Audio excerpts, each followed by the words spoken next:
I submitted 19 sites and 19 influencers' names. We documented their activities. They are promoting illegal online gambling sites who are not registered with PAGCOR. So I did my part. I'm holding our partners accountable as well and answerable to the people as well, because again, it shouldn't be contentious. These are illegal online gaming platforms. Set out both the requests to the social media platforms, our partners in social media platforms, that to take down the contents and the channels and the pages of these defiant ones. And then we also have wrote these individuals, and some of them are groups, to explain why government should not file cases against them.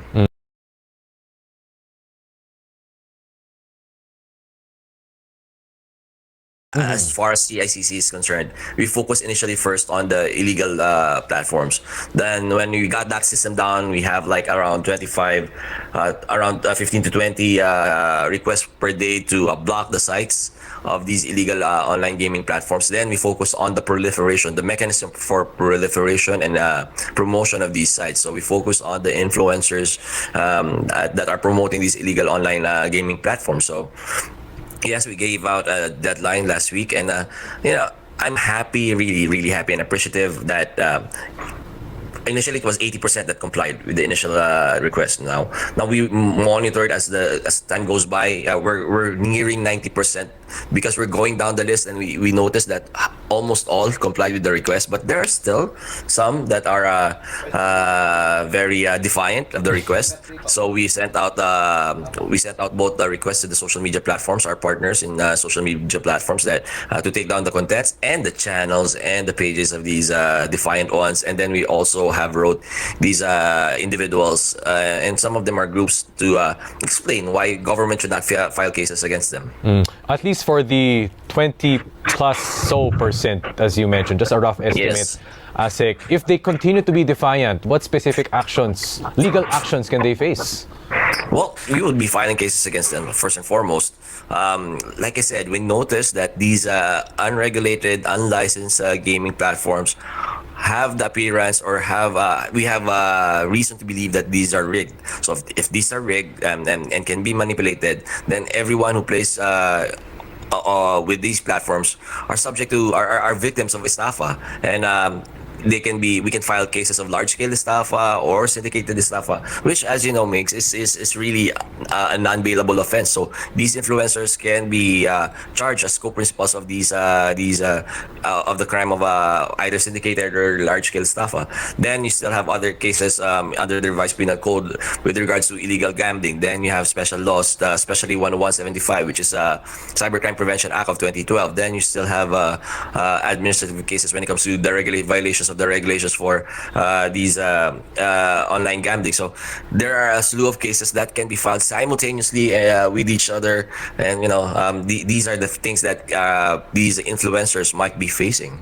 Now, Asik, at least we'll just focus in on the digital side from your lens, from the CICC. And no doubt, Asik, naging national interest na to itong online gaming. But it's been going on for years now. But when you would have conversations about OOH billboards, when you talk about influencers, etc., and you ask, bakit ganyan lang? Bakit ngayon lang ito nangyayari?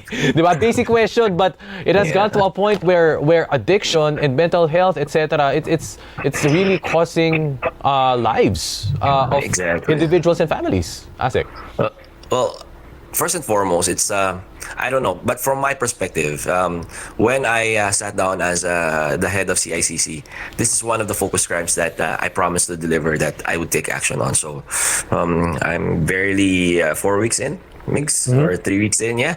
So, but I'm really delivering on certain expectations of me. So. I don't know with other agencies or past administrations, but when I really sat down, this is one of the focus crimes I've focused on, and then I'm really thankful because I get a lot of support from the regulators, especially from PCSO General Manager Mel Robles, who first day on the job he said, you have my full support. Then I had a meeting, an extensive meeting with Secretary Henry Agud of the DICT and Chairman Altenco yesterday about how to move forward, because we're making really good strides against this fight. To answer your question, squarely makes, I don't know why now, but for me, I know, and for CICC, I know this has been a real focus since this when I took office a month ago. First and foremost, you have to remember that we operate in a sphere of cyberspace, which is, most of us have to realize and have to accept the fact that when you're in cyberspace, it is borderless. It is cross country, right? It crosses across. It cuts across various boundaries of jurisdiction. So when I say that, the biggest challenge really of everything illegal online is these criminals, these criminal enterprises take advantage of the fact that there's a jurisdictional challenge when it comes to legal territoriality of a legal jurisdiction. For example, scam hubs outside the country would victimize Filipinos, but scam hubs here in the Philippines would victimize other nations or That's other true. countries. They want to. So when you try to pin a case against them under our existing laws and other laws, it's hard because the victims have to file the cases. They have to go here in the Philippines. So that's being taken advantage of. In the context of illegal online gambling, it's the same. The funds and the back offices are not located here in the Philippines. That's one of the challenges. You have Filipino promoters. You have probably a small marketing office here, but the back end and the funding and even the earnings go outside of the country. So that's one of the challenge. A second challenge really is since you can disrupt them, Migs, but since it's easy now to have a lot of, and this is something you have to regulate. You have to talk to the providers of the websites outside the country to regulate also the issuance of websites. Because in my experience, I block right now. Another site comes up, in a matter of days. But sabi ko nga, patigasan na lang kami. I block. You come up with another website, but I know I'm making this difference because there's still disruption there. You still have to migrate people to other sites. So magkabula na lang kami. I'd like to be. I would like to thank our friends from all social media platforms, especially Meta. We have an agreement that whenever it's illegal online gaming, the promotion of it would be taken down. That's one of the issues that it's non-contentious for us because before the issue of fake news, as you know, makes contentious sa amin yan But these issues parang andali kausap. But and here's the thing, I've already requested around 19 sites to be blocked, and I would announce them, Mix, believe you and me, because I like people to hold me accountable, and I would like to hold our partners accountable as well to deliver on the promises we made to the people. So I submitted 19 sites and 19 influencers' names. We documented their activities. They are promoting illegal online gambling sites who are not registered with PAGCOR. So I did my part. I'm holding our partners accountable as well and answerable to the people as well, because again, it shouldn't be contentious. These are illegal online gaming platforms. Just for context for our viewers, I mean, when it comes to the word influencers or creators, maybe one of the reasons why, or more or less one of the reasons why they accept these endorsements or these types of advertisements is also what they get in return, right? So do you have a range on maybe the earnings from promoting online gambling? Ayoko, Mix, baka lumipat ka eh. No, it's around, it's around from what I heard, the big ones are 500,000 a week. Wow. See? Wow. Hold on to Mix, everyone. Wow. 500,000 a week, and that may be a conservative number. Yes. Well, at yes, least yes. The really, really big ones, I'm sure, are earning more. But these are like the around 1 million to 2 million followers. These are the ones that earn 500,000 a week. But we flag this with social media platforms, especially when we talked with Meta specifically, and I had this conversation with Claire. They said that they are banning all forms of and even without us telling them, they're banning all sorts of illegal online gambling. But I made it clear that it should also include the promotion, endorsements of illegal online gaming, because doon nakakalusot doon sa mga sponsored sites eh. So yes, you are very proactive, and we thank you for you being proactive in taking down these platforms on your on your platforms, but the promotion is still there, that it has to be included, the promotion of these sites, because these promotions take you outside your platform do sa mga websites nila. Asik, I'm also curious, when this concept was introduced maybe a few years ago, we only can think of like a few quote-unquote big companies, right?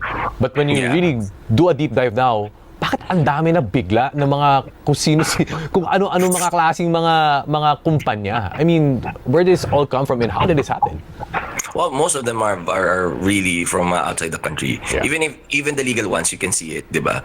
These are the same companies you see in the UK, in the US, online betting, sports betting. So these are not new, and these have been operating. In fact, the biggest investors of gambling are coming in from more progressive countries. However, then we go to the other side, the illegal online gambling. So these are coming in from other countries that have been operating illegally outside the purview of any sort semblance of regulation. So they are coming in from outside. Rarely do we have homegrown. Yes. Rarely do we have homegrown online gambling platforms. I would say it flatly, we are not ready for a total ban because everyone would just go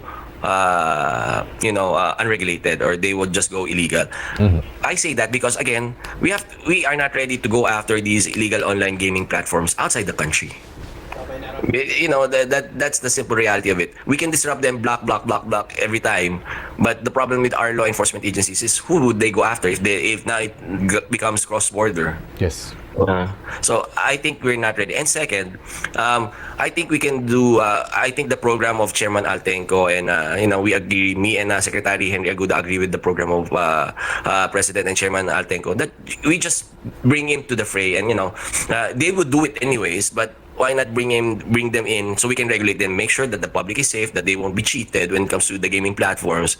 And second, it brings in valuable revenue for the government to be used naman for not only to address the other ills that gambling might affect, but also other charity related activities of the government. So